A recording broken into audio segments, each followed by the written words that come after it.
이재명이 한학자의 큰절 이런 유혹까지 나오는데 용사는 침묵 뭐 캥기는 게 있는가?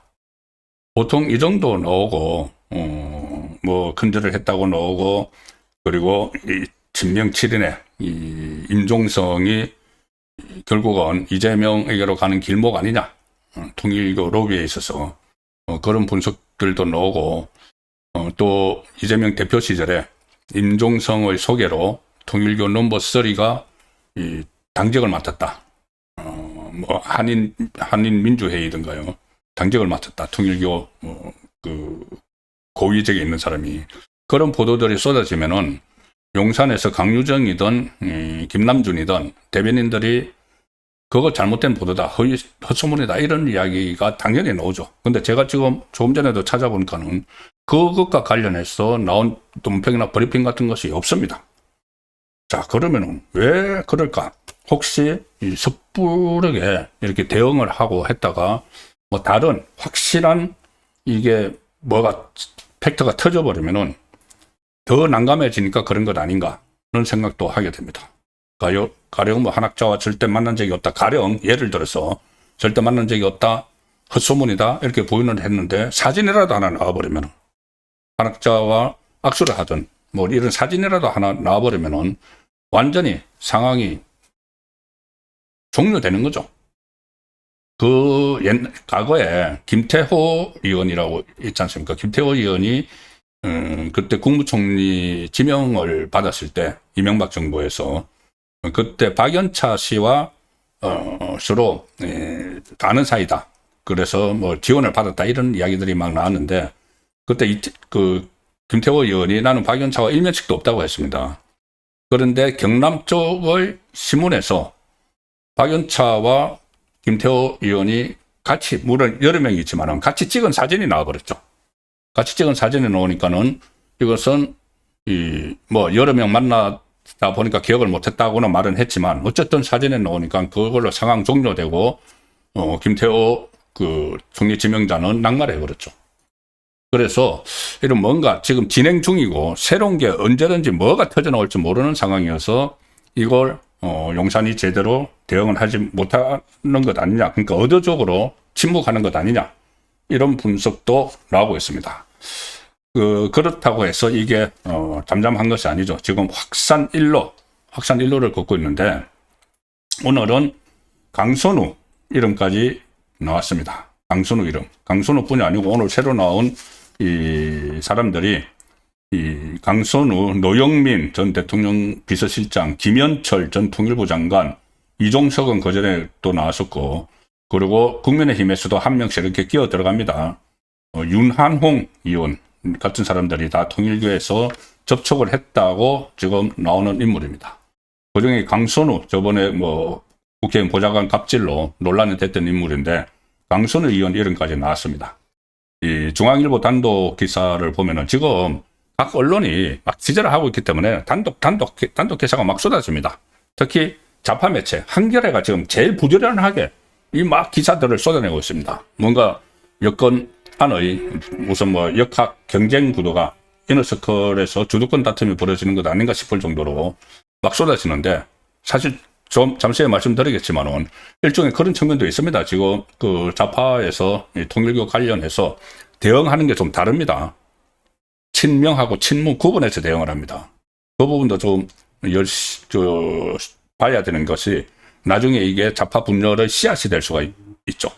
자, 일단 중앙일보 이 단독 보도로 나온 것은 통일교가 2022년 대선 앞두고 민주당 후보였던 이재명 쪽하고 미국 쪽 유력 인사와의 대담을 추진을 했다. 그런데 민주당과 국민의힘 양쪽에 접근을 하면서 인연을 만들었다. 이게 윤용호가 이야기했던 거죠. 지금 그런 부분까지 다 지금 부정을 하고 있습니다. 그리고 이재명의 대담 상대로 미국의 오바마 전 대통령, 힐러리 클린턴 전 국무장관, 농구 선수 스테판 커리, 이 구체적인 이름까지 막 거론을 했는데 윤용호와 이현영 전 통일교 부회장 이 두 사람이 이 통화해서 녹취된 것이 상당히 많습니다. 이 통화에서 윤용호가 이렇게 이야기합니다. 내가 어프로치 하는 거는 오바마, 힐러리, 일론 머스크, 민주당 상원의원, 이렇게 인지도가 높은 사람 8명 했다. 그렇게 쭉 이야기를 하면서 하니까 이현영이, 부회장이, 통일교 부회장이 그 어프로치 하는 명단을 저한테 주시면 강선우 의원한테 넘기겠다. 강선우 의원한테 넘기겠다. 그러니까는 강선우하고 이 통일교 이현영 부회장이 서로 이렇게 밀접한 사이라는 거죠. 그래서 그 이재명과 그 대담을 할 수 있는 미국의 유력한 인사들 명단을 나에게 주면은, 그 통일교 부회장에게 주면은 내가 강선우를 잘 아니까 강선우에게 그 명단을 넘겨줘서 추진을 해보겠다는 이야기입니다. 강선우 그 의원은 그전에 이제 미국에서 교수 생활을 하고 해서 이재명 곁에서 뭐 그런 문제를 많이 취급을 했죠. 취급을 하니까 했는데 그 라인이 있다는 이야기죠. 이재명 옆에서 그런 취급을 하는 라인 강선우가 있다는 이야기인데, 물론 강선우는 윤용호 사람은 알지도 못하고 연락처도 없다. 뭐 이렇게 그 부인을 하고, 이현영은 그 전에 무슨 뭐 한번 만난 적이 있는 것 같다. 이렇게 일단 부인을 하고 있지만은, 다들 부인은 하죠. 부인은 하고 있지만은 이것이 부인한다고 해서 없어지는 것이 아니죠. 뭐 이종석, 그러니까 통일교가 접촉 관리한 대상으로 이종석도 거론이 됐고, 김현철도 거론이 됐고, 노영민 다 거론이 됐는데, 일단 본인들은 부인을 하고 있지만 이게 그렇기 때문에 지금 그 수사가 필요한 거죠. 경찰로서는 안 되고 특검 수사가 필요한 겁니다. 그리고 이 상황에서 정치권에서 이런 그 점에 지금 주목을 하고 있습니다. 상당히 이제 민감한데, 민주당 이재명 쪽에서 지금 딱 세게 걸린 사람이 3사람이죠. 하나는 임종성, 7인의 멤버였던. 그런데 임종성은 전직 국회의원이기 때문에 지금 별로 신경을 안 쓰는 것 같습니다. 가장 신경을 그 이재명 정권에서 쓰는 게 현직 장관 2사람이죠. 한 명은 전재수, 한 명은 정동영. 전재수 해수부 장관 사퇴했죠. 정동영은 버티고 있습니다. 나는 돈 받지 않았어. 한번 가기는 갔었는데 돈은 안 받았어. 이렇게 버티고 있죠. 그런데 미묘한 것이 지금 이재명 주변에서 전재수는 아예 내치고 있습니다. 전재수는 내치고 정동영은 막 옹호를 하고 있습니다. 왜 그럴까요? 2사람이 태생이 다르기 때문이죠. 전재수는 친노, 부산 친노 쪽에 속하고 친문이죠.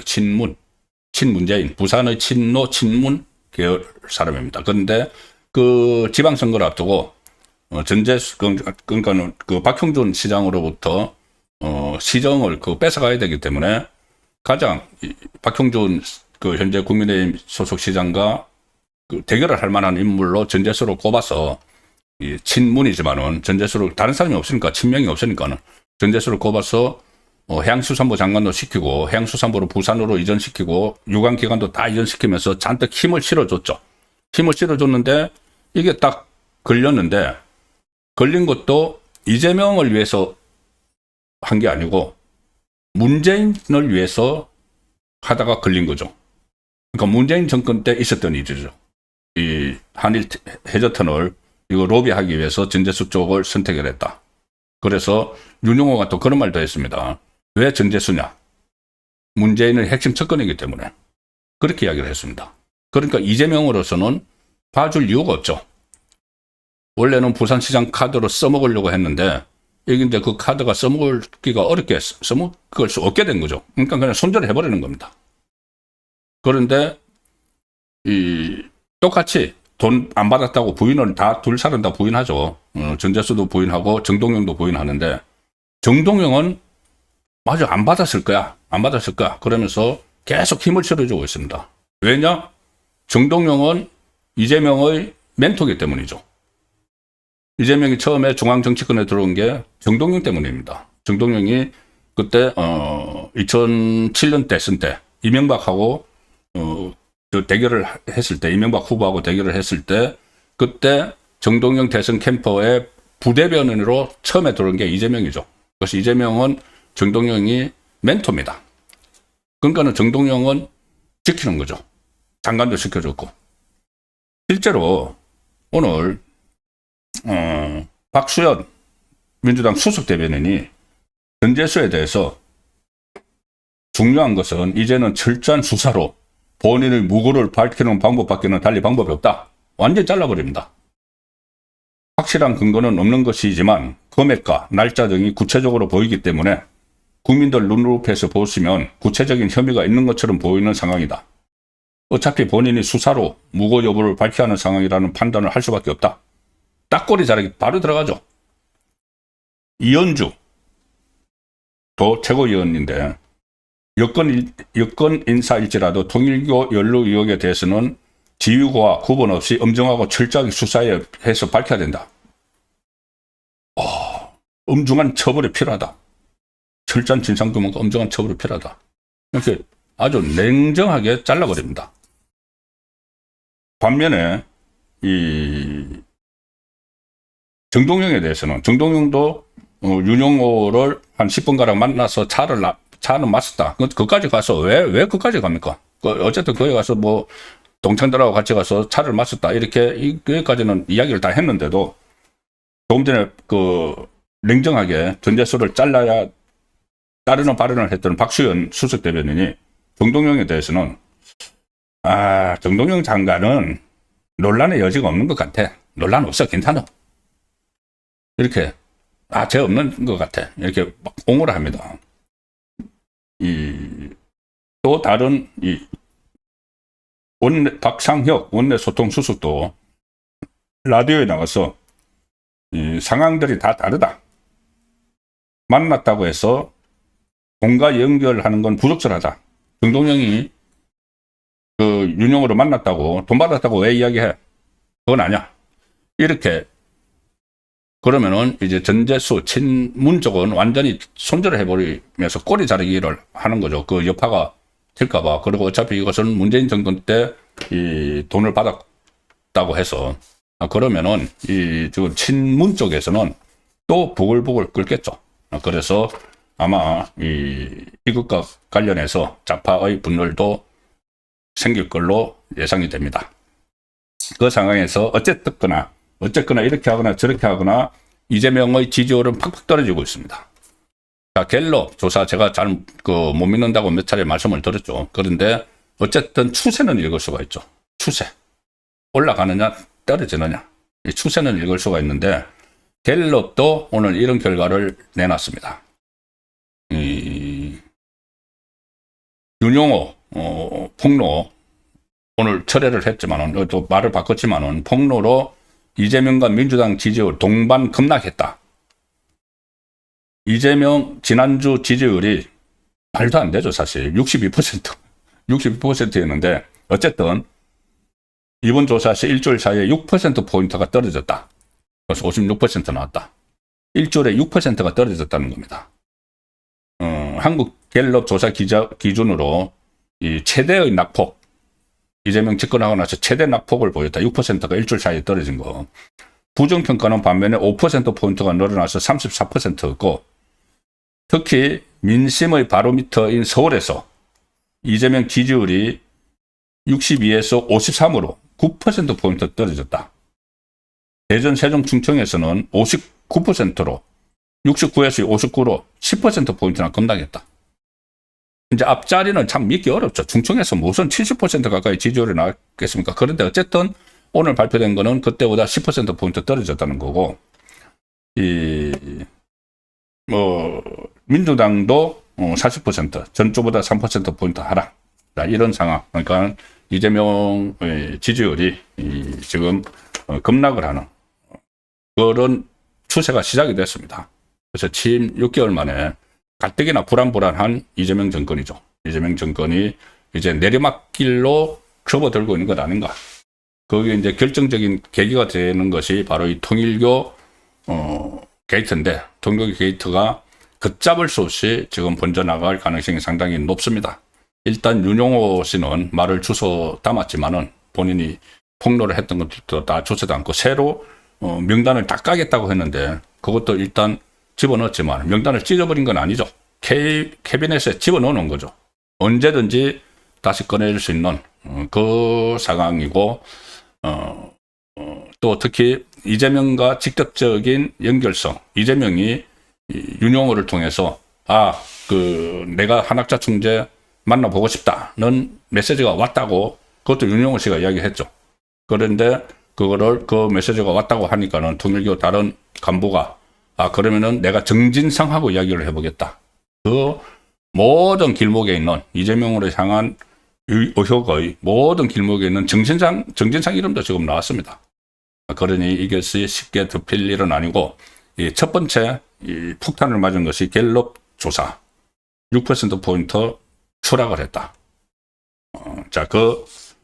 지금 현재까지 그 상황입니다. 주말에도 뭔가 일이 벌어질 수 있다는 느낌이 듭니다.